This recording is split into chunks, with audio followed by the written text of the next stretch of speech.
warahmatullahi wabarakatuh. Kami dari kelompok 2, perkenalkan nama saya Nila Astuti, absen 23. Saya Sofriyatun Najwa, absen 29. Saya Dila Dwi Astuti, absen 7. Saya Friska Sindiauli, absen 17. Saya Rahmatul Umar, absen 24. Di sini kami akan menayangkan video dengan materi masuknya Jepang ke Indonesia dan jatuhnya Hindia Belanda.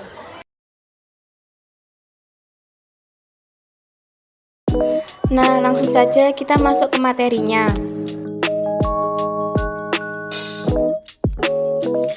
Perang Asia Pasifik berlangsung tahun 1937 sampai 1945 di wilayah Samudra Pasifik beserta pulau-pulaunya dan di Asia. Perang Asia Pasifik merupakan salah satu konflik internasional yang memiliki dampak besar pada dunia. Perang ini di Jepang lebih dikenal sebagai Perang Asia Timur Raya atau Great East Asia War yang melibatkan perlawanan antara pihak sentral Jepang, Jerman, Nazi, dan Italia dengan pihak sekutu Amerika Serikat, Tiongkok, Uni Soviet, Britania Raya, Filipina, Australia, Belanda, dan Selandia Baru. Selanjutnya dibentuknya ABDACOM. Untuk menghadapi Jepang pada tahun 1941, Amerika Serikat memperaksai dibentuknya persekutuan yang disebut ABDACOM atau American, British, Dutch, Australian Command.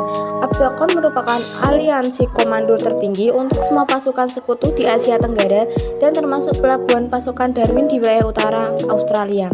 ABDACOM didirikan pada tanggal 10 Januari 1942 di Bandung dan mulai beroperasi setelah deklarasi perang oleh Jepang pada tanggal 12 Januari 1942. Tugas utama ABDACOM adalah mempertahankan kendali atas Malay Barir, yaitu sebuah garis yang membentang di semenanjung Malaya melalui Singapura dan pulau-pulau paling selatan Hindia Belanda. ABDACOM hanya berumur beberapa bulan dan dipimpin oleh Jenderal Inggris Sir Archibald Wavell. Menyusul langkah tersebut, Presiden Amerika Serikat F.D. Roosevelt menerapkan embargo baja dan besi tua kepada Jepang yang diikuti dengan pembekuan semua aset Jepang. Selanjutnya, Amerika Serikat menerapkan embargo minyak bumi. Penerapan embargo minyak bumi tersebut merupakan suatu ancaman yang besar terhadap Jepang sebab industrinya sangat bergantung pada bahan dasar yang sangat penting ini. Saat itu, Jepang sangat bergantung pada minyak Amerika Serikat, baik untuk menjalankan mesin-mesin industrinya maupun untuk keperluan perang. Selanjutnya, Jepang memutuskan untuk menguasai sumber minyak baru di Asia Tenggara dan Asia Selatan.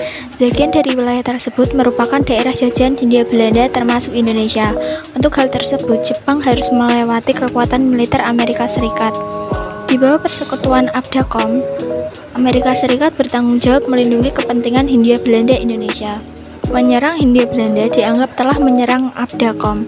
Di lain pihak, Amerika Serikat ingin embargo minyak mencapai tujuannya, yaitu mundurnya Jepang dari wilayah-wilayah yang dikuasainya di Asia. Sasaran Amerika Serikat yang paling dekat di Asia adalah pangkalan Angkatan Laut Amerika Serikat di Pasifik, tepatnya di Pearl Harbor, Hawaii. Secara mendadak tanpa ultimatum pada tanggal 7 Desember 1941, Jepang menyerang Angkatan Laut Amerika Serikat di Pearl Harbor, Hawaii. Serangan Jepang tersebut menimbulkan kerugian yang sangat besar bagi Amerika Serikat. Tujuan penyerangan tersebut adalah melumpuhkan kekuatan Amerika Serikat yang diperkirakan menjadi penghalang ekspansi Jepang. Akhirnya, Amerika Serikat menyatakan perang terhadap Jepang pada tanggal 8 Desember 1941. Peristiwa tersebut merupakan awal dari berkobarnya Perang Asia Timur Raya atau Perang Pasifik yang berimplikasi sangat luas untuk bangsa-bangsa di kawasan Asia Pasifik termasuk Indonesia. Setelah menghancurkan Pearl Harbor pada tanggal 10 Desember 1941, Jepang menduduki Filipina dan menduduki Vietnam pada tanggal 16 Desember 1941. Pada tanggal 11 Januari 1942, Jepang mendarat di Indonesia dan menguasai Kalimantan, Tarakan, dan Balikpapan. Tarakan diserang Jepang karena wilayah Tarakan dan sekitarnya kaya akan minyak bumi. Kemudian Jepang menyerang Balikpapan yang juga memiliki banyak ladang minyak. Setelah menyerang Tarakan dan Balikpapan, kemudian menyusul ke pusat-pusat kekuasaan Belanda di Sumatera dan Jawa. Pada bulan Februari 1942, Jepang menduduki Pontianak, Banjarmasin, Makassar, Palembang, dan Bali. Pendudukan Jepang di Palembang dianggap paling strategis karena letaknya di antara Batavia yang menjadi pusat kekuasaan Belanda dan Singapura yang menjadi wilayah kekuasaan Inggris.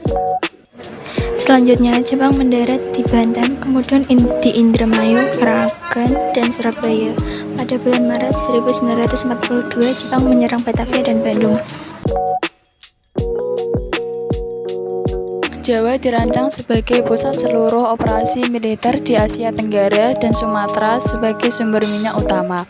Menghadapi serangan kilat Jepang tersebut, Gubernur Jenderal Hindia Belanda tidak berdaya menghadapinya. Belanda pun menyerang tanpa syarat di Kalijati, Subang, Jawa Barat pada 8 Maret 1942 kepada Letnan Jenderal Hitoshi Imamura.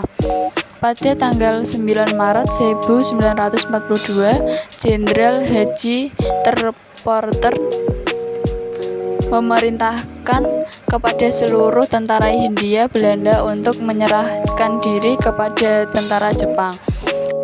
Dengan ditandatanganinya perjanjian Kalijati tersebut, maka wilayah Indonesia atau bekas Hindia Belanda secara resmi berada di bawah kekuasaan pemerintah penduduk Jepang.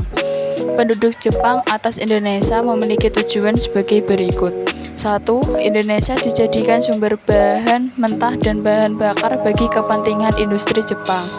2. Indonesia dijadikan sebagai pasar hasil industri Jepang. Hal tersebut karena jumlah penduduk Indonesia sangat banyak. 3. Indonesia dijadikan sumber untuk mendapatkan tenaga buruh dengan upah yang murah. Adapun untuk menarik simpati bangsa Indonesia, Jepang melakukan beberapa upaya sebagai berikut. 1. Jepang mengaku sebagai saudara tua bangsa Indonesia. 2. Jepang mengizinkan bangsa Indonesia untuk menggunakan bahasa Indonesia, menyanyikan lagu Indonesia Raya, dan mengibarkan bendera merah putih. Namun, bangsa Indonesia juga harus mengibarkan bendera Jepang, menyanyikan lagu kebangsaan Jepang, dan mengajarkan bahasa Jepang di sekolah-sekolah. 3. Jepang mengganti sebagai nama jalan dan gedung dengan nama bahasa Jepang.